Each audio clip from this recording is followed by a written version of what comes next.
got to learn to put it in God's hands and go ahead and praise Him for the victory even before it comes. Even before it happens, even before it takes place, we got to learn to praise God for the victory. And let me tell you something, many of us going through life and we're carrying these burdens and we can't be happy, we're not free. And you know what? And that affects other people around you. Amen. We obsess about little bitty things that we can't do anything about. And then you bring them to church and the pastor has to fill them. Let it go and let the Lord have His way. Now, we say we have faith in God, right? How many got faith in God? Come on, raise your hand and say you got faith in God. And He didn't say you have to have great faith. He said, how much faith do you have to have? Faith as a what? As a grain of a mustard seed. That's a little bit of faith. All you got to have is a little bit of faith. And you ready to do what? Speak to that problem. Speak to that situation. Oh yes. All you can do is if you have that much faith, you can speak to it. And it shall be removed. Oh, He's given us this treasure in earthen vessels, that the excellency of the power might be of God and not of us.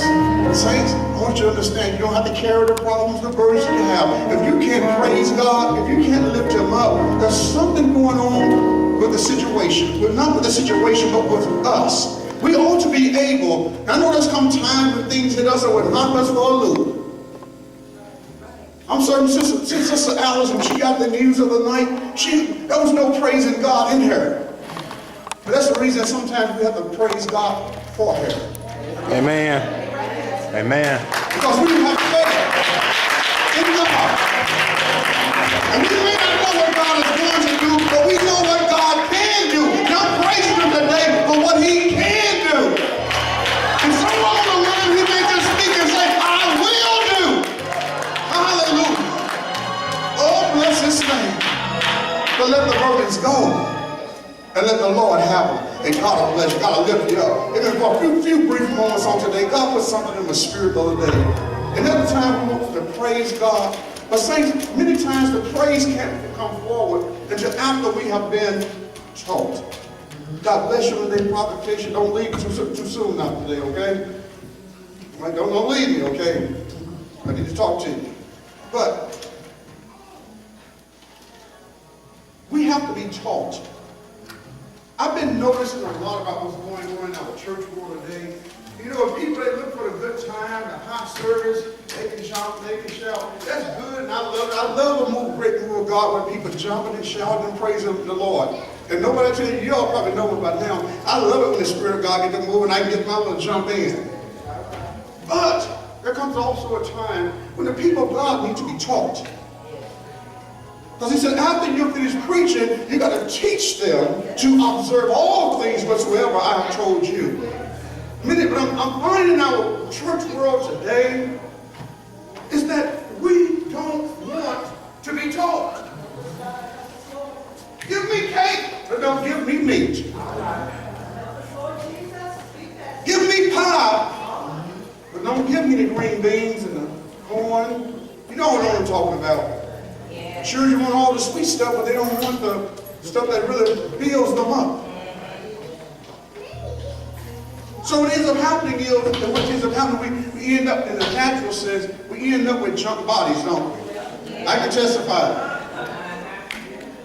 But when we eat the right things, we find that our body is more healthy, we can get more done, there's more energy, there's more vibrancy. And so in essence, in our church world, we're finding that people of God are eating the things that taste good. The things that make them, that will stir them for a moment, but other things that will stabilize them for a lifetime. And that's why Jesus said to teach them. And I looked around through the Bible, and there was more teaching done in the Bible than there was preaching. Amen. So those who are looking for all the high times and everything else, that's fine, that's good. But also make it a point for the teaching. And I say that because many times you go to any church on Sunday morning, you find the crowd, you find the people, but on Wednesday night, where's everybody at? Wednesday night is the time when Sunday morning might excite you. We get into the worship and everything else. But Wednesday night, when we start talking about teaching, that is what stabilizes us in the Lord. A lot of people are jumping and shouting, but how many have truly been stabilized in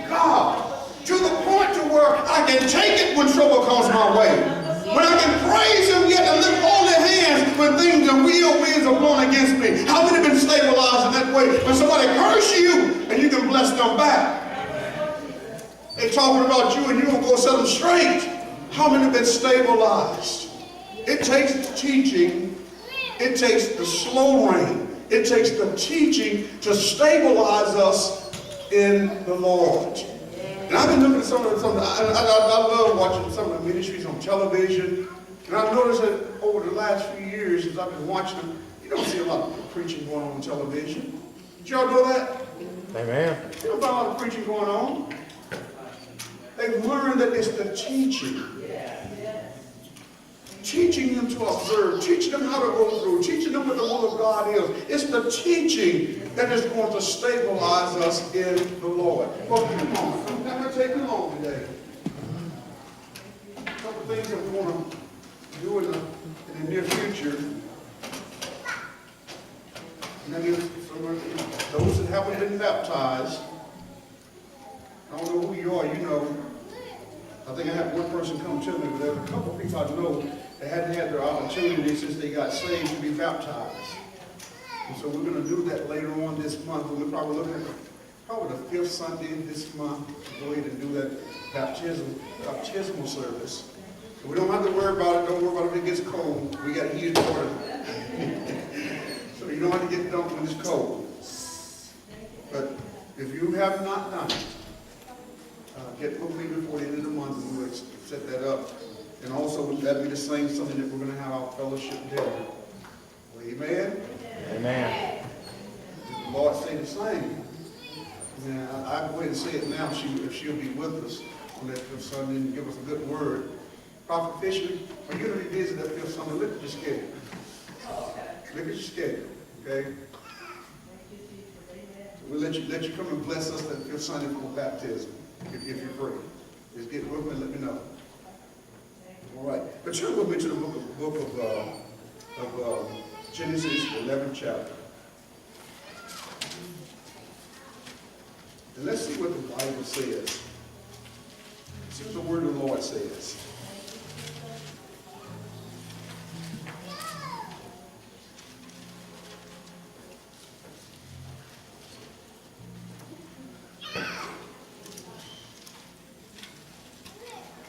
You have it, say amen. Amen.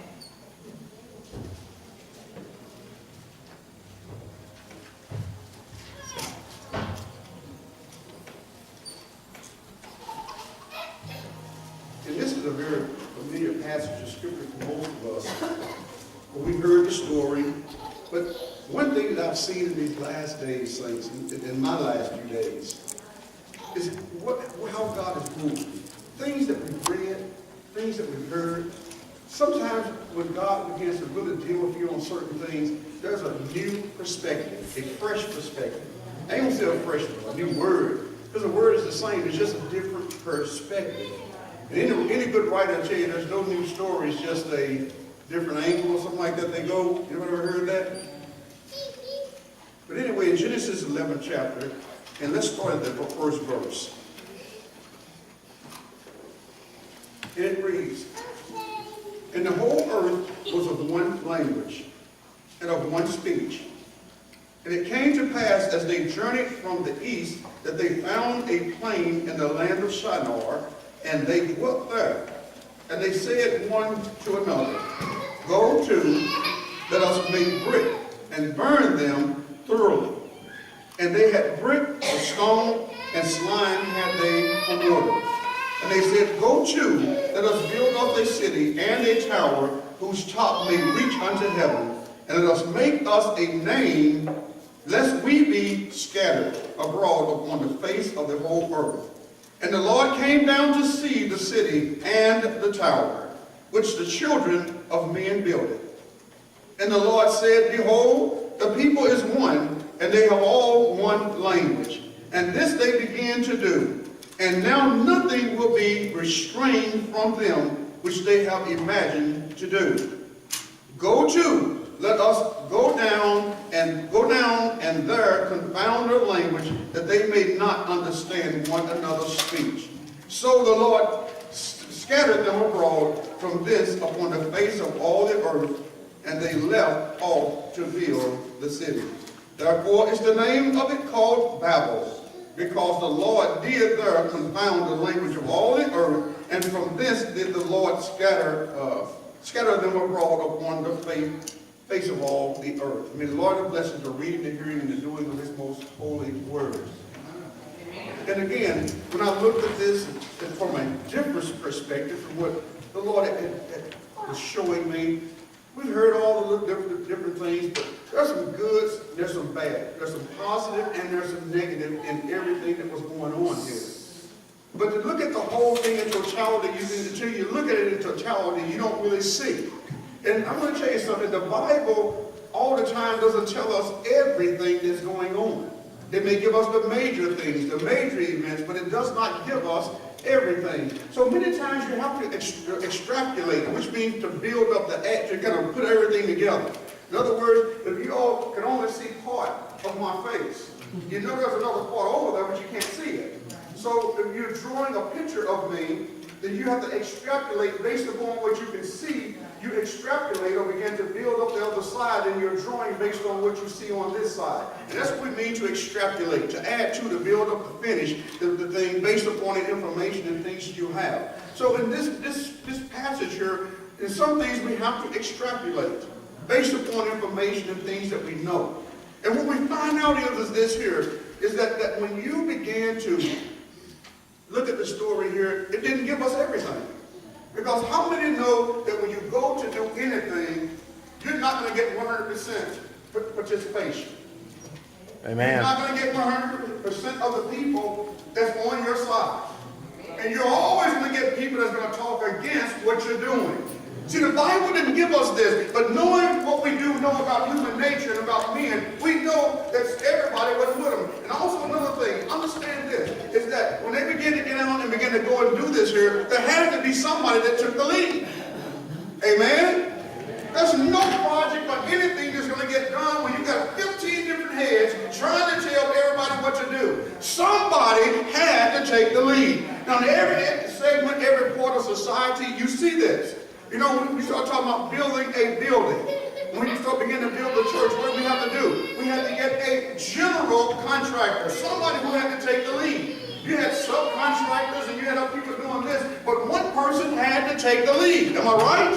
Amen. In every aspect. You know about even with the country, you know, you got a whole bunch of people out here, but who's the one leader? You have one head. You can't have 15 or 20 of them. And when everybody tries to be the head, you get nothing done. So there had to be a leader or someone who took the lead in doing what they were doing. I don't know if they said they established a city. I don't know if they had a mayor, if they had governor or whatever it was. But somebody was over this project.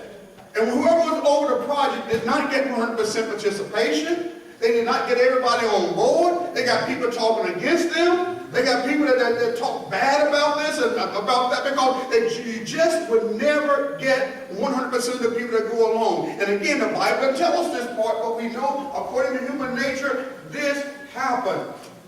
Now, at that point, everybody spoke the same language. There was only one language upon the face of the earth. Only one. And so, the good thing about it is that the people could get together. But the bad thing about it that we got to understand is this here, is that as they got together in vain, wasteful ventures. This was not something that God wanted them to do. It was not anything that was according to the will of God. They just decided we're going to do it. Now, again, I told you a few weeks ago, in every decision that is made, there is a foundation, there is a basis for that decision. These people, the Bible even told us here that we missed sometime. That was a reason why they wanted to build this tower. And it wasn't a good reason. Get to this, I'm going to tell you, this is what the church is today.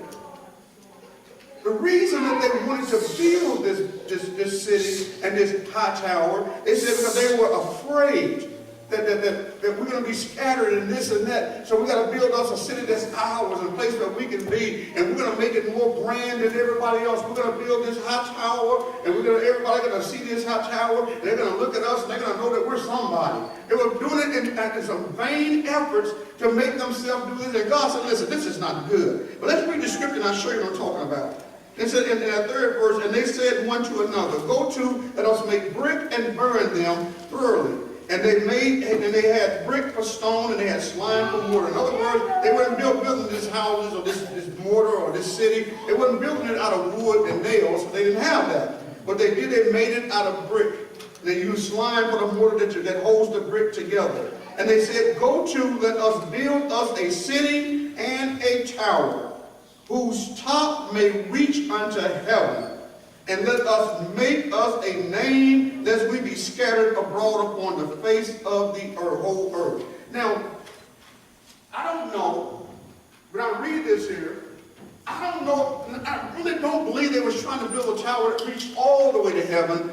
They wanted to build a tower that reached into the heavens. In other words, it went way up into the sky. Mm-hmm. What we call them today, what do we call them today? Skyscrapers. This is what they were trying to build. Everybody gonna know who we are because look at what we got. Look at what we're doing. What do we do today? We try to compete with everybody else. You don't let somebody drive up in a Lexus. They can't beat me. And then we'll go out and spend money that we don't have to impress people that we don't even like.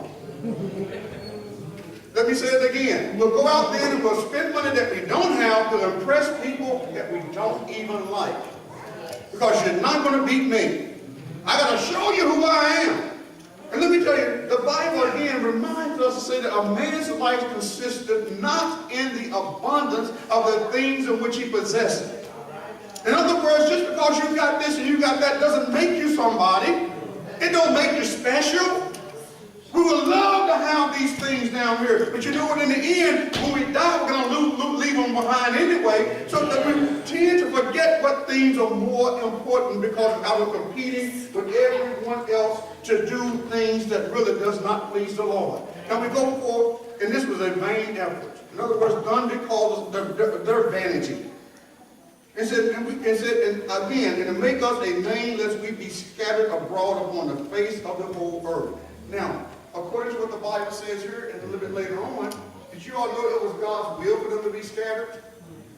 God didn't tell them to stay in one place. He never told them that. Look at the disciples.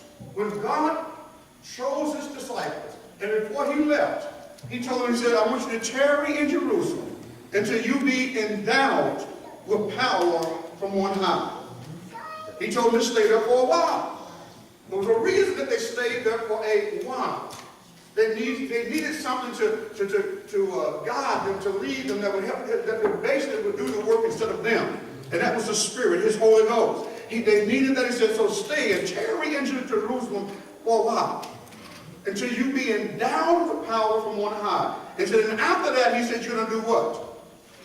You're going to be witnesses unto me, where? In Jerusalem, Samaria, and unto the uttermost parts of the earth.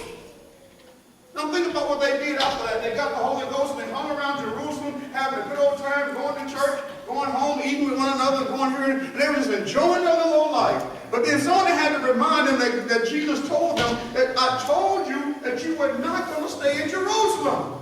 It was my will for you to be scattered upon the face of the earth. He said, in Jerusalem, Judea, Samaria, and unto the uttermost parts of the earth. And here they are just hanging around Jerusalem. So what God had to do, God lit a fire underneath them in the form of Paul, or Saul at that time. And Saul came around killing them, put them in prison, and they began to scatter. They began to run because of the persecution. They went to Antioch, they went to Corinth, they went to Macedonia, they went everywhere. But when they left preaching the gospel to the places they went. So the thing was that it was not God's will for them to just stay right here. What am I saying? It's not God's will for us to stay within the four walls of this church. Our ministry, our work, our salvation does not live and abide just within the four walls of the church, but it abides everywhere. We ought to go out on our jobs, next door to our neighbors, at the grocery store, in our homes, and let our salvation be seen and spread everywhere that we go. It is the will of God for the gospel gospel to be spread. And so we find the same thing here. They're going to build a city. We're going to live right here. We're going to be more special than everybody else. We're going to be better than everybody else. We got a tower. Everybody's going to see us, and they're going to fear us. They're going to respect us. And you know what? A person respects you. Got to respect you only for what you have. If they respect you only because you got money, or only because you dress real good, or because you got a mansion on the hill, listen, that's not a good enough reason for people to respect me. See, you don't have to have a whole lot to be respected. Somehow in our minds, we let the world tell us that we got to have this and have that to be well respected. But let me tell you about a man that I know, or I heard about, named John the Baptist. Didn't have a whole lot. Didn't have anything. Didn't have a house, and he lived out in the wilderness. Didn't have the fine clothes. He wrapped himself with animal skins. Had a leather belt. Didn't have what everybody else had. But he didn't have the education. He didn't have all the fine things in life. But Jesus gave this testimony and said, there's not one man born of woman that's greater